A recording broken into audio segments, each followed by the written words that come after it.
Բարի երեկո եւ բարի գալուստ հայկական ժամանակ տաղավարում զրուցելու եմ հանուն Հանրապետության կուսակցության փոխնախագահ Ռուբեն Մեհրաբյանի հետ։ Բարև ձեզ, պարոն Մեհրաբյան։ Բարև ձեզ, շնորհակալ եմ հրավերի համար։ Ուրախ եմ ձեր այս նոր տաղավարի գործարկման հետ կապված եւ իմ առաջին ներկայության համար։ Շնորհակալ եմ, պարոն Մեհրաբյան։ Պարոն Մեհրաբյան, վստահ եմ հետևում եք ընդդիմադիր դաշտին եւ տեսնում եք, թե վերջին օրերին ինչ է կատարվում։ Ըստ էության վերջին օրերին իշխանությանը մեղադրում են Արարատը ուրանալու, Արարատը իրենցից խլելու մեջ, ինչպես է սա մեկնաբանում եւ ինչու է թրքացումը եւ կամ ուրացումը դարձել ընդդիմության կարգախոսներից մեկը։ Ճիշտն ասած, ինչ մեղքս թաքցնեմ, վաղուց ոնց որ դուք ասում եք, հետևում եք, վաղուց չեմ հետևում։ Դե բայց այդ աղմուկը գալիս հասնում է ուղղակի որպես եթերային աղմուկ, հա, բայց ոչ ավելի։ Ոնց եմ վերաբերվում եմ հումորով։ Դե որովհետև այս ամենի մասին վաղուց արդեն խոսվել է, կա հասարակական կոնսենսուս սրա հետ կապված, որքան էլ որ այդ աղմկարարները պնդեն հակառակը, եւ վերջո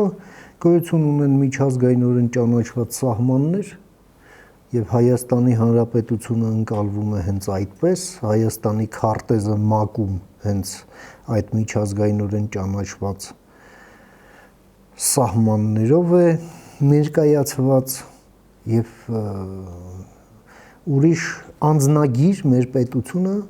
ժամանակակից Հայաստանի Հանրապետությունը չունի։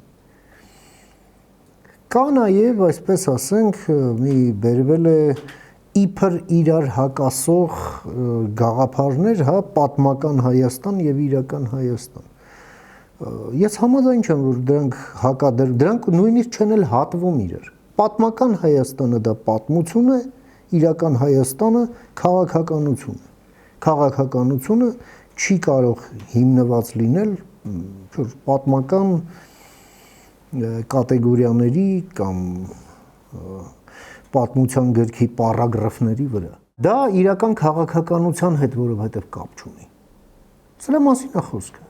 Եվ այստեղ հակադրություն էլ չկա։ Ուղղակի կզանազանենք պատմությունը քաղաքականությունից։ Քաղաքականությունը դա ֆունկցիա է շահերից։ Իհարկե պատմությունը է։ Ամեն դեպքում դուք ասում եք հակադրություն չկա, բայց Հայաստան խմբակցության падգամավոր Արթուր Խաչատրյանը օրինակ հայտարարել է, որ իրական Հայաստանը դա նույնն է, ինչ ժամանակին Անի, Կարսի, Մուշի երկրի մասին խոսելը ռիսկ էր ներկայացնում եւ իրական Հայաստանը ոչ այլ ինչ է, քան պատմականի մասին խոսելու ռիսկ։ Այսինքն իրական Հայաստանում պատմական Հայաստանի մասին խոսելու հնարավորություն չենք ունենալու եւ դա ռիսկ ու սպառնալիք է ներկայացնել։ Դուք այդ վտանգը կամ մի մտավախությունները չափազանցված են եւ հիմնազուրկ խոսել կարելի է, բայց եթե դու դրա հիման վրա կառուցում ես քաղաքականություն, բնականաբար դա կոնֆլիկտ է առաջացնում քո հարևանների հետ։ Հիմա եկեք հասկանանք, մենք ուզում ենք կոնֆլիկտ ունենանք մեր հարևանների հետ, թե չենք ուզում կոնֆլիկտ ունենանք մեր հարևանների հետ։ Կոնֆլիկտը լինում է քաղաքական, հա? Եթե մենք դա բերում ենք քաղաքականություն, մենք կստանանք կոնֆլիկտ։ Հիմա մենք ուզում ենք, թե չենք ուզում։ Եկեք մենք մի հատ մեր ուզելիքը հասկանանք եւ մեր հասկացածից էլ կբխի, թե մեր քաղաքականության բովանդակությունը, հա, այսպես ասենք, դոկտրինալ, որն է եւ որը չէ։ Սրա մասին է խոսքը։ Եկեք մենք մեզ ոնց որ ասում են, ոչ անհասկացողի տեղ դնենք, ոչ էլ դիմացինին դնենք անհասկացողի տեղ։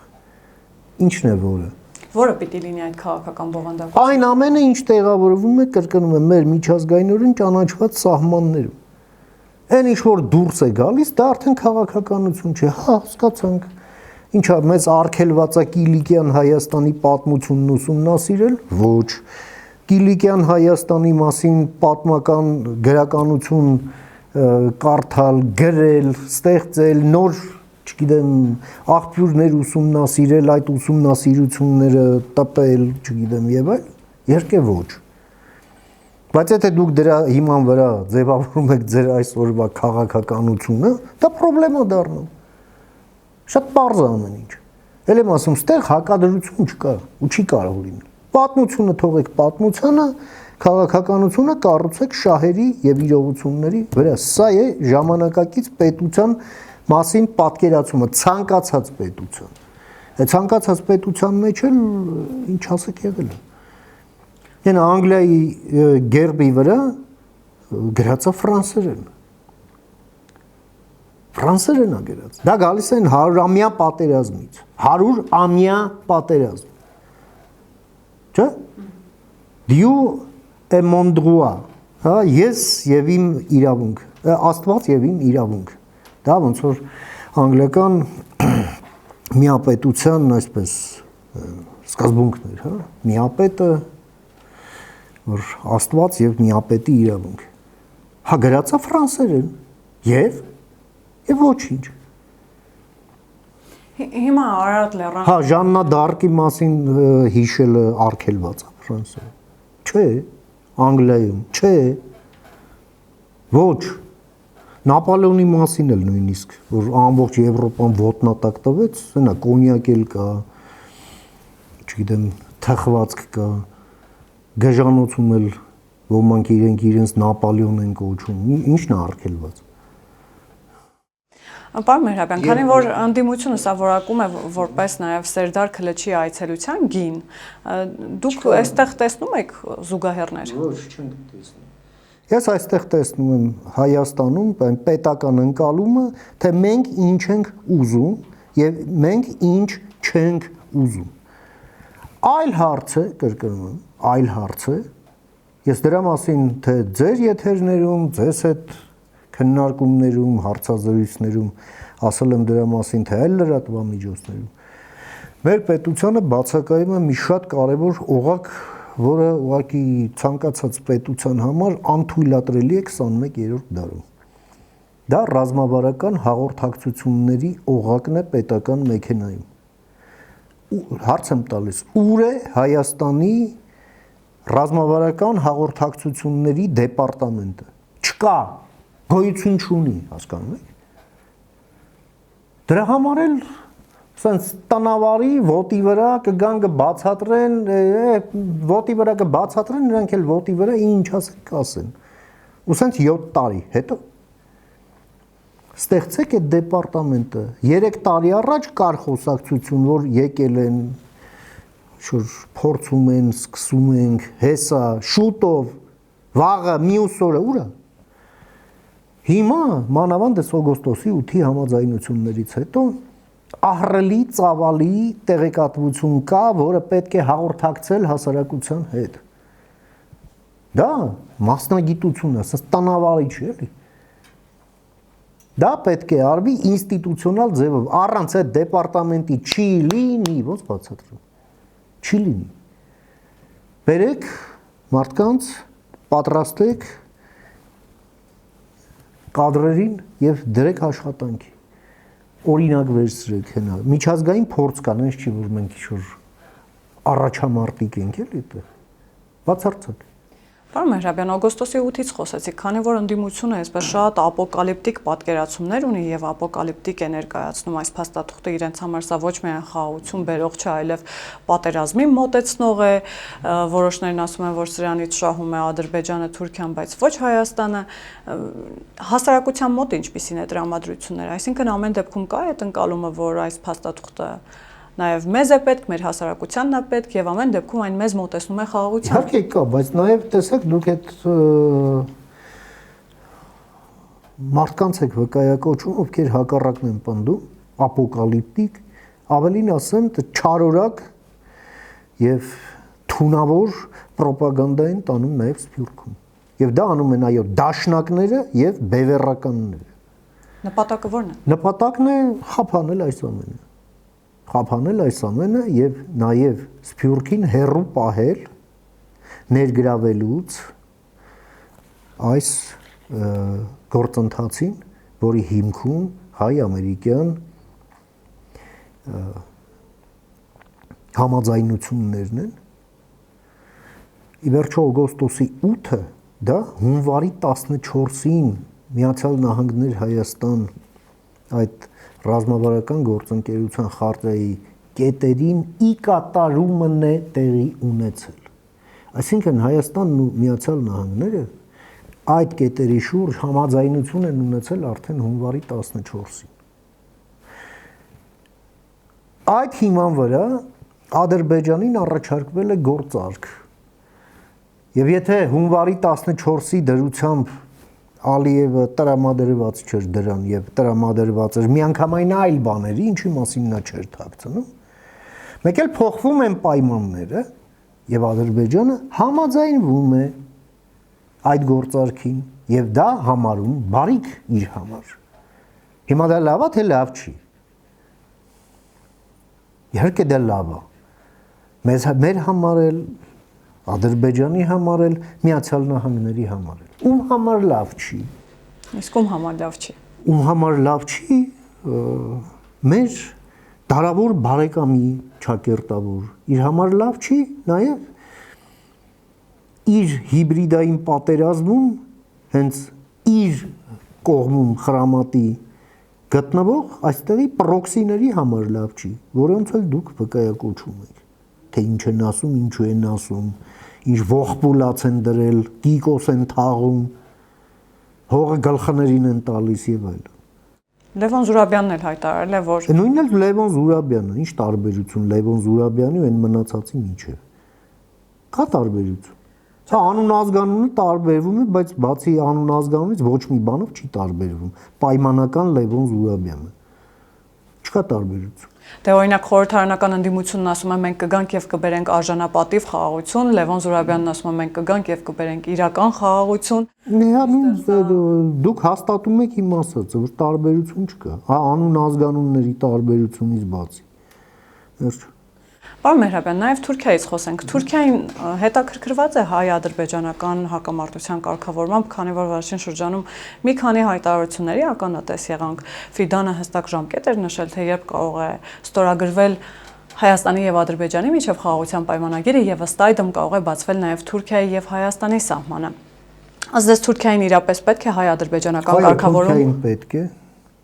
միանշանակ պետք է, բայց Թուրքիային դա պետք չէ։ Ադրբեջանի վրայով անցնելու գնով։ Դրա համար են նրանք, ինչպես ասում են, ոտքերը կախկցում մի քիչ, բայց նշում նաև ժամկետ։ Այսպես, որպես ցանկություն, կամ որպես ենթադրություն, կամ որպես կանխատեսում, որ դա լինելու է մյուս տարվա առաջին կեսին։ Ինչ է դա նշանակում։ Դա նշանակում է մի բան, որ Ալիևի կողմից հետ պատերազմյան տարիներին այդ շրջանառված այդ սահմանադրության թեման, որտեղ որևէ փոփոխություն ապրիորի չի լինելու մինչև 27 թվականի հունիս, այդ թեման գոյություն չունի։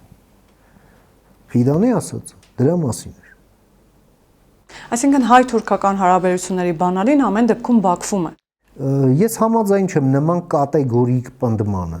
բայց ես ասում եմ Թուրքիային այո պետք է օր առաջ բացել, բայց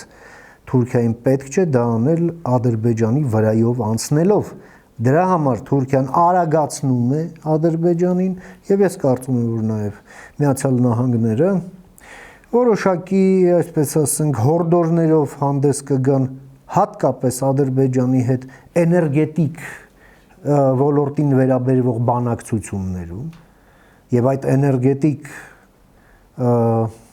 պայմանավորվածությունների հեռանկարը դա լրջագույն լծակ է Միացյալ Նահանգների ձեռքում այս process-ներն արագացնելու համար, որին կհետևի միանգամից Թուրքիայի քայլերը։ Պարոն Մեհրաբյան, սահմանները բացելու առումով էլ այստեղ գիտեք, կարծիքները միանշանակ չեն։ Օրինակ էլի ընդդիմադիր որոշ շրջանակներ ասում են, որ դա շատ վտանգավոր կարող է լինել, օրինակ Թուրքիայի հետ սահմանի բացումը։ Այսինքն փակ լինելը վտանգավոր չի, բաց լինելն է վտանգավոր։ Աբսուրդ։ Դե իրենք որակում են այնպես, որ թշնամու հետ փակ սահմաններ ունենալը նորմալ է։ Այ բաց սահմաններ ունենալը արդեն վտանգավոր է։ Տեսեք, այդ ասողներին ափսոս մեր պետությունն այդքան հարուստ չի, որպեսզի էքսկուրսիայի տանի Հունաստանի արևելք, հույն թուրքական սահման, տեսնեն ոնց է աշխատում, մի հատ էլ Աթենքում ցույց տան Թուրքիայի դեսպանությունը, Սալոնիկում ցույց տան Աթաթուրքի տուն-թանգարանը, այդպես բաներ կան էլի այնտեղ։ Հետո տանեն Անկարա ցույց տան Հունաստանի դեսպանությունը, նաև այդ Այա Սոֆիան ցույց տան, հա, որ հույների համար դա մեծագույն ազգային ողբերգություն է, եւ նաև կողքի այդ մոմավառության տեղը ցույց տան, որտեղ այո հույները գալիս մոմ են վառ։ Հա։ Ասենք բարեկամներ են հույները եւ թուրքերը ոչ, բայց Հունաստանը եւ Թուրքիան պետություններ են, որոնք կառուցել են միջպետական հարաբերություններ, շատ որոշակի ռեգլամենտների, միջազգային պրակտիկաների հիման վրա։ Ինչու է այստեղ ցավը եւ գենետիկական այդ վախերը փորձում քաղաքականացվել, մասնավորապես ընդդիմության կողմից ցեղասպանել են։ Ընդդիմություն չի, ես ասացի ինչա։ Ընդդիմությունը մենք ենք։ Իրենք ընդդիմություն չեն, իրենք հիբրիդային պատերազմում այդ պատերազմ սանձազերծողի կողմից մարտիկներ են մեր դեմ։ Դրանց չի կարելի կոչել ընդդիմություն, դա ինքնախապեյություն է, որում շատ վտանգավոր։ Ինչու են անում, որովհետև այն հիբրիդային բանակում, որոնք նրանք կռվում են, այդ բանակը կռվում հենց դրա համար, որպեսզի դա չստացվի։ Այո, նրանք դրա համար պետք է ասեն նման բաներ, իրենց ասացի անունն էլ դնեն սրբազան, եւ այլն եւ այլն։ Նաեւ F1 տիպի նռնակ պահեն տներում։ Այ դրա համար։ Բարձր։ Հիմա վերադառնանք Սամվել Կարապետյանին, տեսեք իր փաստաբանները շարունակում են պնդել, որ ինքը քաղբանտարկյալ է, Սամվել Կարապետյանն էլ պարբերաբար ամենատարբեր նամակներով, գրություններով է հանդես գալիս ԱԱԾ-ից, այս անգամ խոսել է տնտեսության, գյուղատնտեսության զարգացման մասին, իր տղան է փորձում քաղաքականություն մտնել եւ օրերն է հաշվում իր բառերով ասած այս փոքրիկ խմբակից ազատվելու համար, քանի որ հույս ունեմ, որ 2026 թվականին, այսպես ասած, իշխանափոխություն կլինի, իրենք կգան իշխանության։ Դուք հասկացել եք, թե ինչի մասին է այս ապաքաղաքական ուժը։ Դե իրենք են ասում, որ իրենք քաղաքական չեն, եթե բայց ուզում են կուսակցություն ստեղծել։ Եթե կուսակցությունը քաղաքական չի, բա ի՞նչ է, ոնց որ ասեք հիվանդանոց է, բայց բժշկական չի։ Բա ինչական է, հա, կամ խանութ է, բայց առևտրական չի։ Եվ այլն, հասկանում եք, այստեղ իրար չբռնող բաները շատ են։ Իմ մոտ այնպեսի տպավորություն է, որ մարդիկ թաթախվել են ինչ-որ գործերի մեջ, որից ոնց որ թե պատկերացում չունեն, էլի։ Բայց ամեն դեպքում ընդդիմադիր մեդիայում իշխանության գլխավոր հակակշիռ են ներկայացնում, նաև Գելապը մոռանալով Ռոբերտ Քոչարյանի վարկանիշի մասին, Սամվել Կարապետյանը։ Լավ, եկեք չանլրջացնենք մեր խոսակցությունը։ Եվ անցնենք հաջորդ հարց։ Պարոն Մեհրաբյան, Սամվել Շահրամանյանն է հիմա էլ դատի տվել Կրթության, գիտության, մշակույթի եւ սպորտի նախարարությանը, պահանջելով, որ 9-րդ դասարանի դասագրքից հեռացնեն այն միտքը, թե ինքը լուծարել է Լեռնային Ղարաբաղը, այդ փաստաթուղթը ստորագրել է։ Մենք գիտենք, որ քանիցս ինքը այստեղ հայտարարել է, որ ասելիքն այն է, որ ինքը չի ստորագրել։ Շատ լավ, ժամանակ ինքը պետք է մատնացույց անի, որ Շանվորթին է ստորագրել այդ փաստաթուղթը։ Նաեւ Չէ, մենակ ասելով չի, բայց իրան ստորագրվել է, տենց չի լինում, չի լինում տենց։ Բայց ամեն դեպքում Լեռնային Ղարաբաղի հայաթափումից եւ այդ լուծարումից հետո 3 տարի հետո փորձել հասկանալ ով է ստորագրել է թե չէ, ստորագրելուց հետո մեկ այլ փաստաթուղթ է ստորագրել, որով անվավեր է ճանաչել, ինչ իմաստ ունի, պարոն Մեհրաբյան, արդյոք իմաստ ունի եւ ինչ է դա տալիս։ Տեսեք,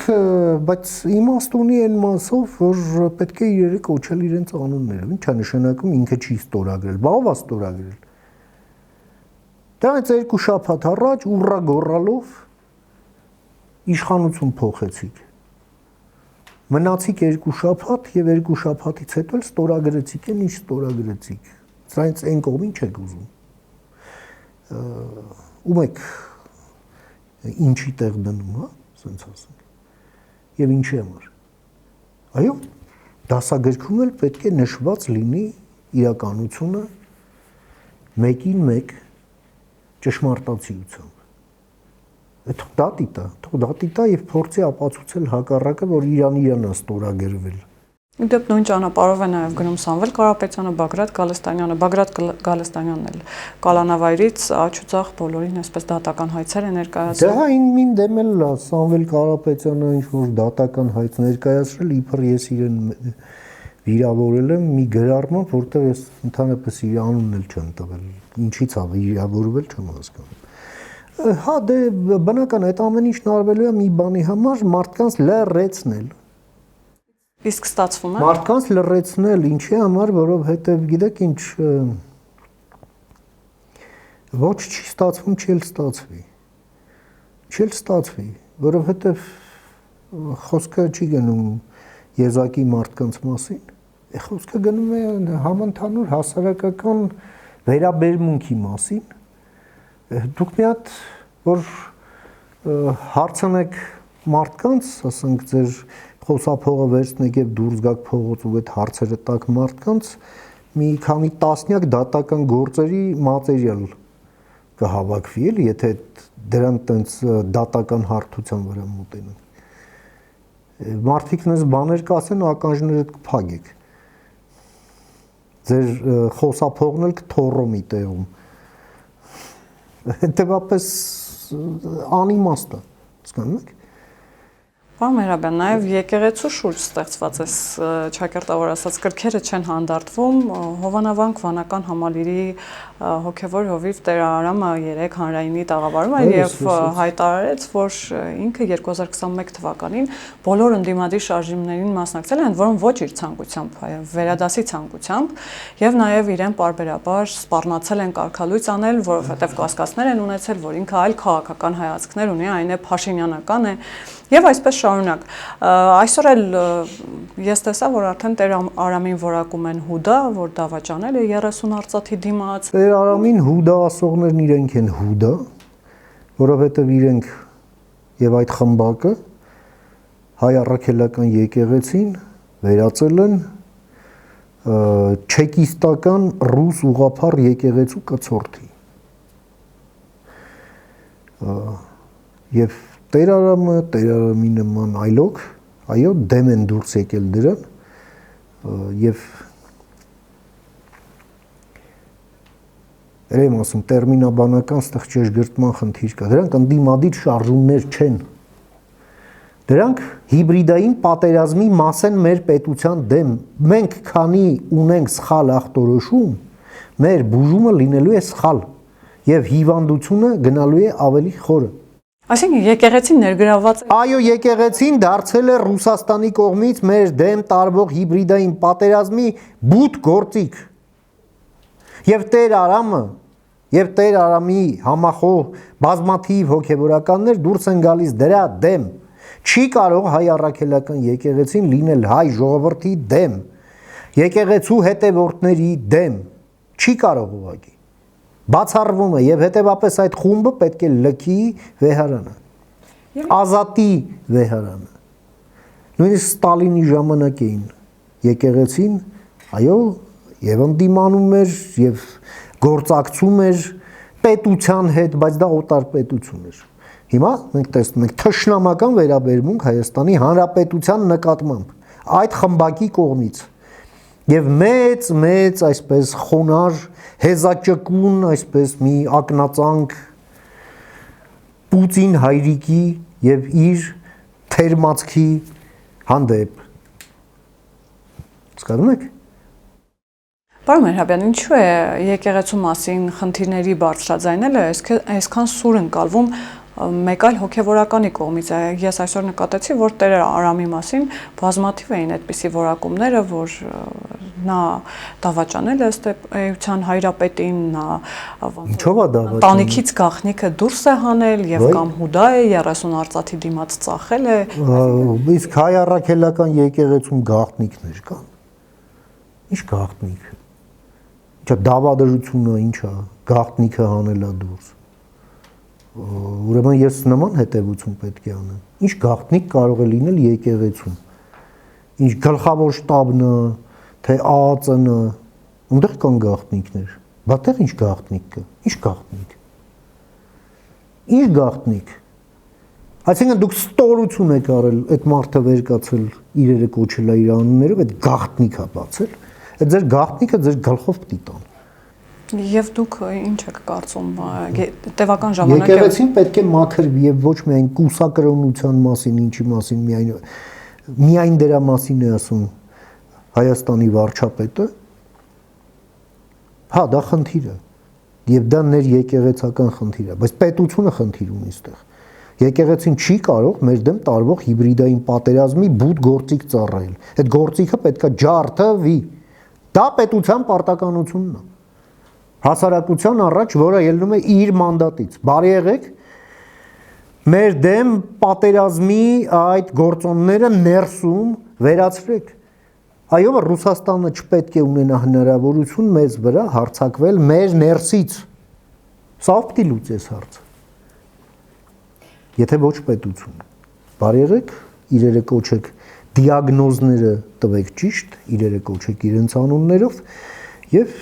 համապատասխան դեղամիջոցներով չեզոքացրեք այդ ուռուցքը։ Եվ փորձեմ ամփոփել, պարոն Մեհրաբյան, մինչ ընդդիմությունը, որին դուք ասում եք, որ դա իրապես ընդդիմություն չի, ընդդիմությունը այստեղ ասում է, որ օգոստոսի 8-ի փաստաթուղթը ոչնչի մասին է եւ չի կարող խաղաղություն բերել եւ ոչնչի մասին։ Եվ Թրամփն էլ այդ առումով հետևողական չի լինելու։ Մենք այսօր տեսանք Թրամփի տեղադրած նաեւ լուսանկարը, որում հիշեցնում էր, որ հավերժական բարեկամություն է լինելու երկրների ղեկավարների միջև նաեւ որ խաղաղություն է ստորագրվել Վաշինգտոնում։ Ինչ էր ակնարկում, կար արդյոք ակնարկ այդ լուսանկարում։ Մենք տեսանք, որ նաեւ կողմերը արձագանքեցին թե Նիկոլ Փաշինյանը, թե Իլհամ Ալիևը։ Իհարկե, խոսքը տեսեք ինչի մասին է։ Միացյալ Նահանգների այս քայլը Թրամփի քայլը չէ, Թրամփի քայլն էլ է,